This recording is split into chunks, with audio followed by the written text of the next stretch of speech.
It's your friend neighbor computer scientist sports fan, and I have an emergency announcement for y'all. Let's get into it. So I know you guys have seen the video of that cop blasting music when someone who was recording asked one cop a camera. Well, that's because they're violating copyright systems, like mainly YouTube's, by blasting music so the videos get taken down.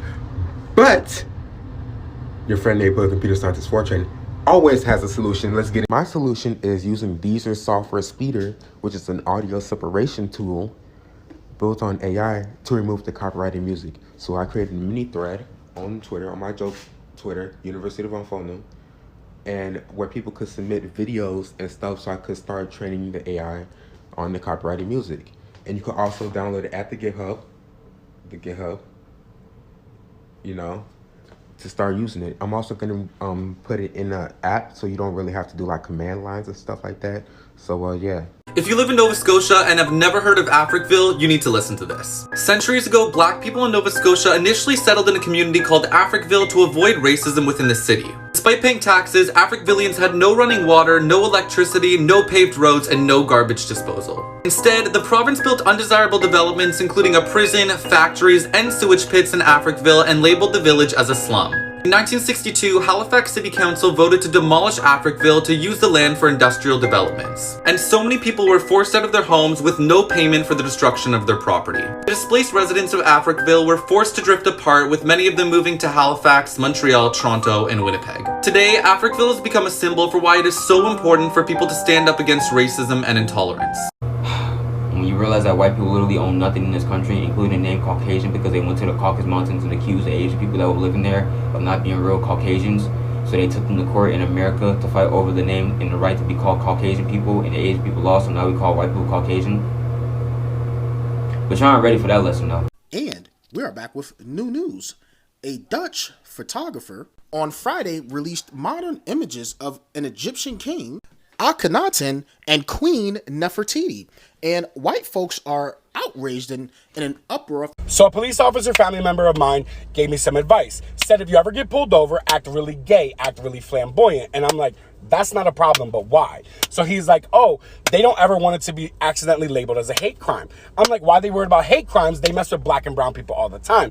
So he goes on to say that's different. He's like, in this country, almost everybody has a queer person that they care about or love because they come in all colors. But not every white person has black friends or black family members they care about, so they can't relate. And I'm like, so then he goes on to say it's a societal issue because black people have been labeled as violent and criminals, but the LGBTQ plus community has been labeled as lesser than and weaker. So the society can get behind the violence that police give to those criminals, black people, but can't get behind the bullying to the LGBTQ plus community. That's crazy. Black food fact. Y'all like vanilla? The vanilla orchid contains both male and female parts. But even though the flower is self-fertile, it can't pollinate itself. And because of how the inside of the plant is shaped, vanilla's pollen is also largely inaccessible to most pollinating insects. In the 1830s, French colonists hired Charles Morin, who was a professor of biology in Belgium, and he was tasked with developing a method to hand pollinate this vanilla. He did it, but his method was too slow and too complicated to be profitable. Enter Edmund Albius. As a 12-year-old slave, he invented a technique to pollinate vanilla orchids both quickly and profitably. How'd he do it? He legit took a blade of grass to separate the anther, which is the male part, from the stigma, which is the female part, and then used his thumb to smear the pollen from the male part to the female part. And I'm not exaggerating, that's literally what he did. And here's a shocker. Edmund never saw a dime from the industry that he literally created with his own hands, as he died in poverty in 1880. His technique, which is still used today, helped the world produce 7,500 tons of vanilla in 2008. The message for RJ the Magician. I'm gonna tell you 4 insane stories ranging from very true to mythical. History you've never of. What do you know about history? I was the director of the Houdini Museum, and I also just went to LA in November on a show that I pitched that was originally about the history of black magicians. Really one of like the only people that know. First is Ellen Armstrong, and they called her the cartoonist extraordinaire. Wanna know why? She was literally known for drawing cartoons on chalkboards that she would then change and like animate with her mind.